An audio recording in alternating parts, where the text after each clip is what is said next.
Halo semuanya, selamat datang di video pembelajaran ini. Hari ini kita akan belajar tentang design thinking, sebuah pendekatan inovatif untuk memecahkan masalah yang berpusat pada kebutuhan pengguna.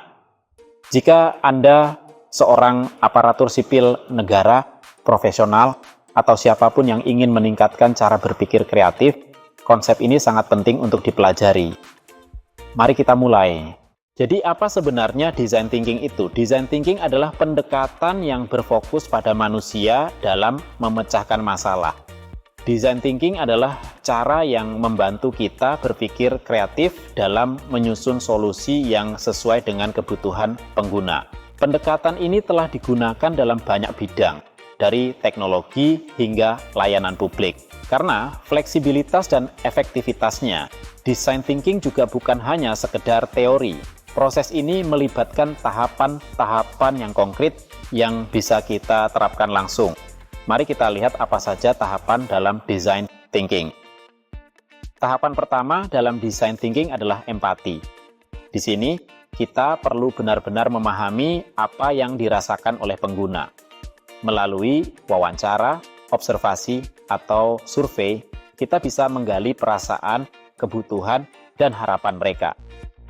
Empati adalah fondasi dalam design thinking, karena solusi yang kita buat harus sesuai dengan pengalaman pengguna yang sebenarnya.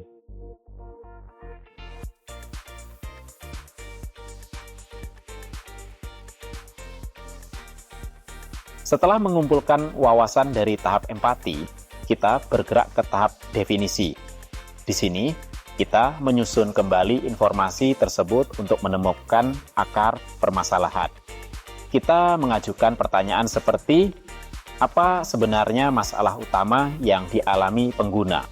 Atau, bagaimana kita dapat membantu pengguna secara spesifik? Tahap definisi ini adalah kunci untuk memastikan kita mengatasi masalah yang benar-benar penting. Setelah masalah terdefinisi, kita masuk ke tahap ideasi. Di sini, kita mendorong kreativitas tanpa batas. Lakukan brainstorming dan keluarkan ide sebanyak mungkin, bahkan yang terdengar tidak masuk akal sekalipun. Tujuannya adalah mendapatkan solusi sebanyak mungkin untuk kemudian dipilih yang paling sesuai. Jangan khawatirkan, apakah ide tersebut bisa langsung diaplikasikan atau tidak. Fokus pada kreativitas di tahap ini. Selanjutnya adalah tahap prototip. Di tahap ini, kita membuat model awal dari solusi kita. Prototipe bisa sederhana, bahkan berbentuk sketsa atau mock-up. Yang penting adalah kita punya gambaran nyata dari solusi yang bisa diuji. Prototipe membantu kita melihat kelemahan atau kekuatan dari ide sebelum sampai ke pengguna. Tahap terakhir adalah pengujian. Kita mencoba prototipe dengan pengguna sebenarnya dan melihat respons mereka. Tahap ini penting untuk menerima umpan balik langsung.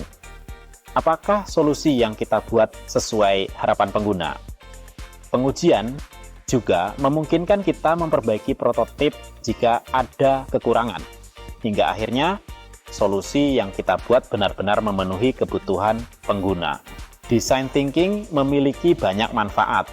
Pertama, ia membantu kita menciptakan solusi yang inovatif dan sesuai dengan kebutuhan pengguna. Selain itu, design thinking mendorong kolaborasi antar tim, memungkinkan kita mendengarkan berbagai perspektif untuk menghasilkan ide yang kaya. Di dunia bisnis yang kompetitif, design thinking juga sangat berguna untuk meningkatkan pengalaman pelanggan dan menjaga relevansi produk di pasar. Sebagai contoh, mari kita lihat bagaimana perusahaan besar seperti Apple menggunakan design thinking. Apple menjadi contoh ikonik bagaimana design thinking menghasilkan produk yang dirancang berdasarkan kebutuhan emosional dan praktis pengguna.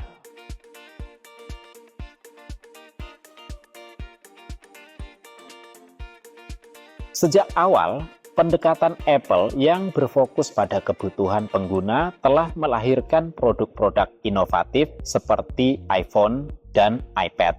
yang memudahkan interaksi teknologi dan menciptakan pengalaman pengguna yang intuitif. Bayangkan, jika produk yang dirilis ke pasar menjadi tidak berguna hanya gara-gara desain produk yang tidak tepat dan tidak sesuai dengan keinginan penggunanya. Demikianlah pengantar singkat tentang design thinking. Proses ini bukan hanya teori, tetapi juga cara praktis untuk menyusun solusi yang kreatif, inovatif, dan berpusat pada manusia. Dalam video berikutnya, kita akan mengeksplorasi lebih lanjut setiap tahapan secara mendalam. Terima kasih sudah menonton, dan sampai jumpa di video selanjutnya.